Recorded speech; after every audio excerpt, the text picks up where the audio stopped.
अस्सलाम वालेकुम। अस्सलाम वालेकुम।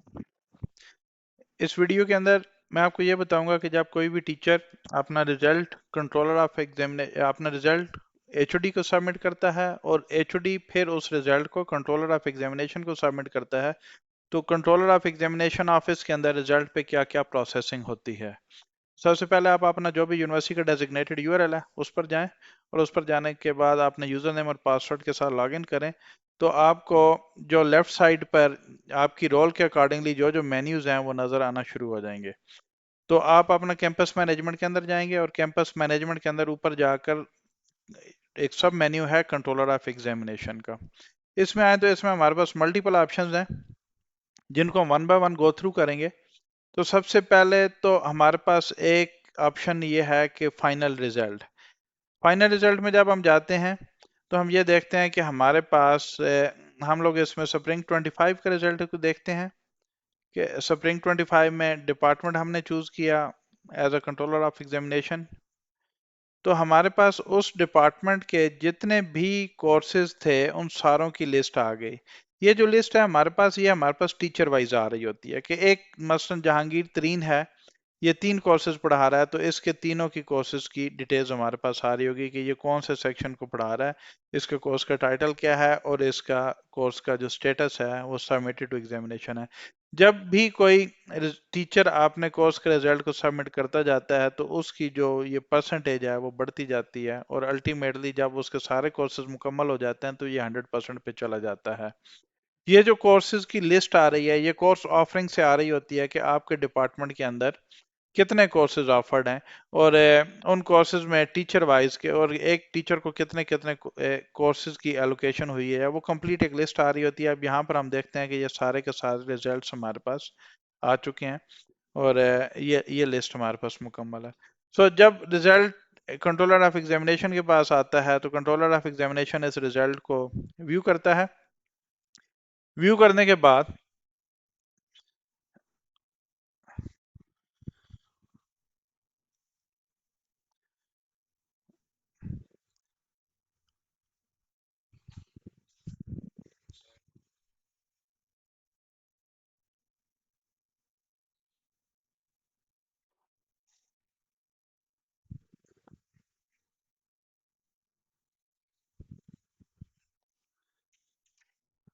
व्यू करने के बाद जो कंट्रोलर ऑफ एग्जामिनेशन के पास जो ऑप्शंस हैं, सबमिट रिजल्ट है और result revert result to the result viewer, के जब सबमिट रिजल्ट है तो इट मींस के जो कंट्रोलर ऑफिस ने भी आपने रिजल्ट की कंप्लीशन कर दी है और इसके बाद कंट्रोलर ऑफिस भी उस रिजल्ट को एडिट नहीं कर सकता।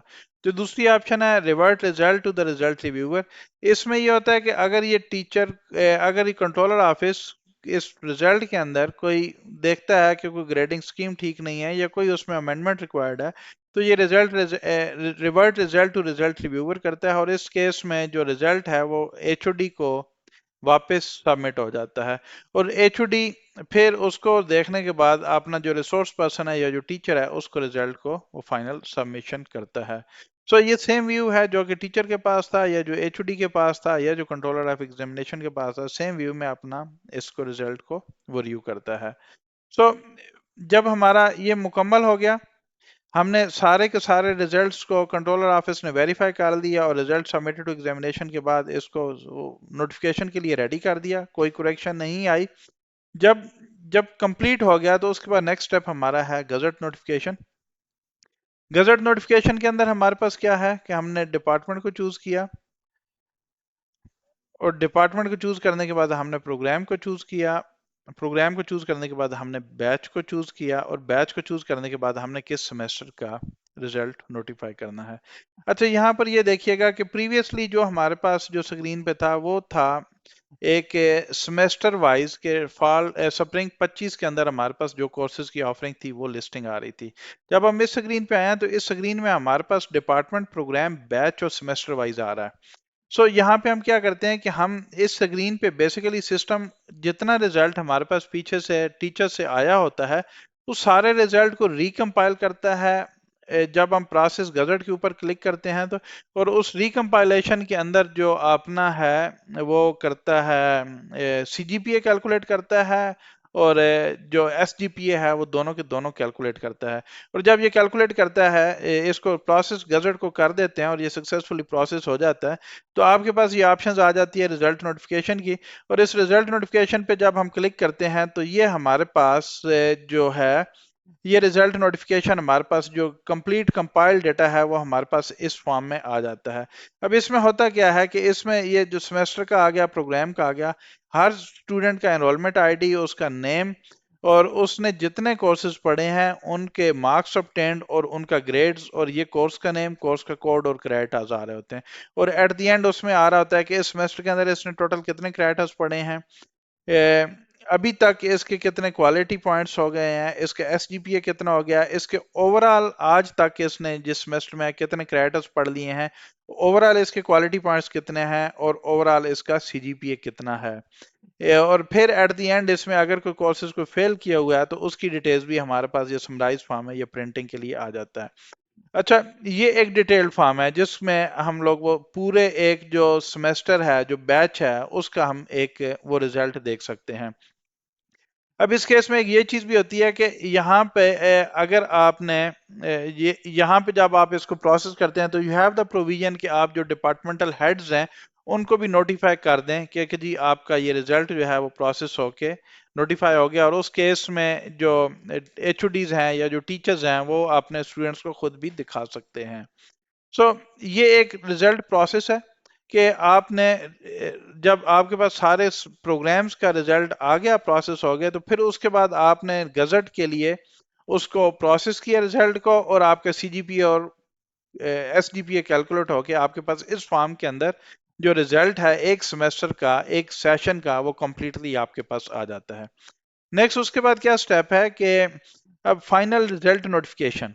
अब वो आपने प्रोसेस तो कर दिया। अब बाज केसेस ये भी हो सकते हैं कि जी आपने कुछ स्टूडेंट्स का रिजल्ट जो है ड्यू टू एनी रीजन आपने जो है वो नोटिफाई नहीं करना, या आपने ड्यू टू एनी रीजन किसी भी स्टूडेंट का रिजल्ट को रोकना है, तो वो यू हैव द प्रोविजन कि आप उसको रिजल्ट को नोटिफाई करने से रोक दें।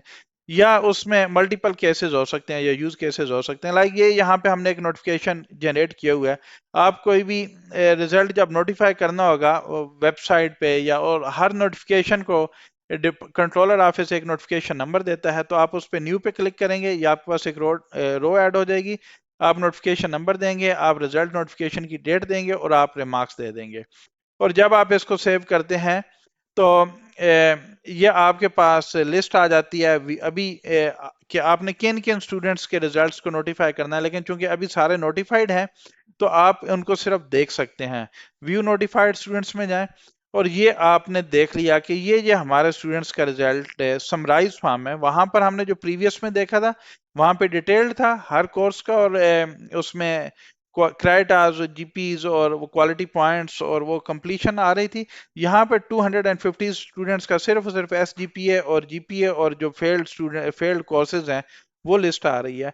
सो अगर इनमें से किसी का रिजल्ट रोकना हो तो ये वो हैं जिनके नोटिफाई हो चुके हैं, और आप इनमें से चूज करके जो दूसरी स्क्रीन पे होगा तो आप उनको अनचेक करके तो उनके रिजल्ट को पब्लिश होने से रोक सकते हैं। दूसरी चीज इसमें यह है कि अगर एक स्टूडेंट या कोई एनी स्टूडेंट, अगर आपने उसका रिजल्ट नोटिफाई नहीं किया फर्स्ट टाइम और सेकंड टाइम आपने उसको आ जाता है, उसके इश्यूज जो हैं वो रिजॉल्व हो जाते हैं और आपने उसको दोबारा नोटिफाई करना है, तो अगेन आप उस केस में एक न्यू रो ऐड करेंगे और उसको नए एक नोटिफिकेशन नंबर के साथ आप उसको ऐड करेंगे, और उसकी जो नोटिफिकेशन की डेट होगी आप उसकी वो नोटिफिकेशन की डेट देंगे। और फिर इसमें आपने ये चीज भी एक केयर करनी होगी कि जब आप उसको, आपके पास उस लिस्ट में सिर्फ उन स्टूडेंट्स के नाम आ रहे होंगे जिनका रिजल्ट आपने री नोटिफाई करना है। जिनके रिजल्ट्स ऑलरेडी नोटिफाइड हो चुके हैं वो आपके पास लिस्ट के अंदर नहीं आएंगे। So any time if you want to notify the result of any students, आप रिजल्ट नोटिफिकेशन के अंदर जाएंगे और आप उसमें एक रो ऐड करके रिजल्ट नोटिफिकेशन के साथ वहां पे उस रिजल्ट को नोटिफाई कर सकते हैं। एक चीज और एक यूज केस और इसमें यह है कि जब आप यहाँ पर रिजल्ट को नोटिफाई कर देंगे तो वो रिजल्ट नोटिफाइड जो है वो स्टूडेंट के पोर्टल पर भी अवेलेबल हो जाएगा। स्टूडेंट आपने जो ग्रेड्स हैं, जीपीए है, एसजीपीए है, वो अपने स्टूडेंट पोर्टल के ऊपर देख सकता है। तीसरी चीज जो इसमें है कि जब आपका रिजल्ट नोटिफाई हो गया स्टूडेंट का और उसके बाद आप उनको वो प्रोमोट स्टूडेंट्स करते हैं। प्रोमोट स्टूडेंट्स में क्या है आपका कि जी आपने उन स्टूडेंट्स को नेक्स्ट सेमेस्टर के अंदर प्रमोट करना है तो आप उनको सिलेक्ट ऑल करेंगे और यहां से आप उनको सारों को प्रमोट कर सकते हैं। बाज केसेस ये भी एक हो सकता है, अगर आपने किसी एक स्टूडेंट को प्रमोट नहीं करना तो आप उसको अनचेक कर देंगे तो वो उस सेम सेमेस्टर के अंदर वो रहेगा। ये प्रमोशन के केस में था कि अगर आपने किसी स्टूडेंट को वो प्रमोट करना है तो you can do in this way. और नेक्स्ट इसमें जो है अपना जो नेक्स्ट जो स्टेप है कि ये रिजल्ट नोटिफिकेशन हो गया, वो स्टूडेंट्स जो हमारे पास ग्रेजुएट हो चुके हैं, जो कंप्लीशन पे हैं, जिनके 8 सेमेस्टर है, तो उनको अगर हमने डिग्रीज इश्यूज करनी हो तो वो हम यहाँ पे डिग्री इश्यूएंस का हमारा एक मॉड्यूल है। हम उसमें से डिपार्टमेंट को चूज करते हैं। डिपार्टमेंट को चूज करने के बाद हमने उसके प्रोग्राम को चूज किया। प्रोग्राम के बाद हमने उस बैच को चूज किया। ये पुराने डिग्रीज 20 बैच के होंगे स्टूडेंट्स जिनके पास हमारे पास डिग्रीज हैं। तो ये हमने ये एक किसी एक स्टूडेंट को चूज किया। तो ये जो डिग्री हमने उसको इशू की हुई है ये हमारे पास उसकी डिटेल्स आ रही हैं। अगर हमने यहाँ पे उसको वो करना है, ये किसी को डिग्री इशू करनी है, तो जो डिग्री का प्रिंटेड डिग्री का हमारे पास नंबर होगा हम यहाँ पर वो डाल देंगे। डिग्री की टाइप देंगे कि ये हमारे पास हम फर्स्ट टाइम दे रहे हैं तो हमारे पास ओरिजिनल होगी, अगर हम डुप्लीकेट दे रहे हैं तो डुप्लीकेट होगी, अगर प्रोविजनल दे रहे हैं तो वो प्रोविजनल होगी। डिग्री अवार्ड डेट क्या थी वो हम उसमें मेंशन करेंगे और इशू डेट क्या थी कि हमने वो मेंशन की। और इशूड बाइड में हम वो जो हमारे पास है जिस यूजर से ये डिग्री इशू हो रही है ऑटोमेटिकली वो हमारे पास उसका नाम चला जाएगा। और जब हम इसको सेव करेंगे तो सेव करने के बाद हमारे पास ये ऑफिशियल डिग्री का एक बटन आ जाएगा। हम इसको एज अ पीडीएफ, ये हमारे पास एक इसकी पीडीएफ जनरेट होगी। और सेम ये पीडीएफ हमने बेसिकली जो हमारा यूनिवर्सिटी का डिग्री का टेम्पलेट था हमने उसके अकॉर्डिंगली बनाई हुई है। आप सिंपली यहाँ से इसको प्रिंट करेंगे तो प्रिंट करने के बाद ये उस टेम्पलेट जो यूनिवर्सिटी का है उसमें ऑटोमेटिकली ये एडजस्ट होकर ये डिग्री जो है वो प्रिंट हो जाएगी। तो ये हमारे पास एक ऑप्शन थी कि डिग्री प्रिंटिंग जो है वो सिस्टम के ऊपर से कैसे होगी। और तीसरी चीज इसमें एक और जो है वो रिजल्ट का स्टेटस है। रिजल्ट के स्टेटस के अंदर हम सिंपली ये देख सकते हैं कि हमारे पास जो किसी भी डिपार्टमेंट के अंदर कोर्स की ऑफरिंग्स क्या चल रही है ना, कि कोर्स की ऑफरिंग्स हमारे पास क्या है कि किस कोर्स के किस किस टीचर को कितने कितने कोर्सेज ऑफर हुए हैं। तो ये just for the sake of data collection के ये जो कोर्स ऑफरिंग का डेटा हमारे पास आ रहा है हमने उसकी बेस पे ये किया कि हमारे पास वो हम उसको वो स्कैन कर सकते हैं कि हमारे पास कितने कोर्स ऑफरिंग के अगेंस्ट हमारे पास क्या है। तो thanks for watching. Allah Hafiz.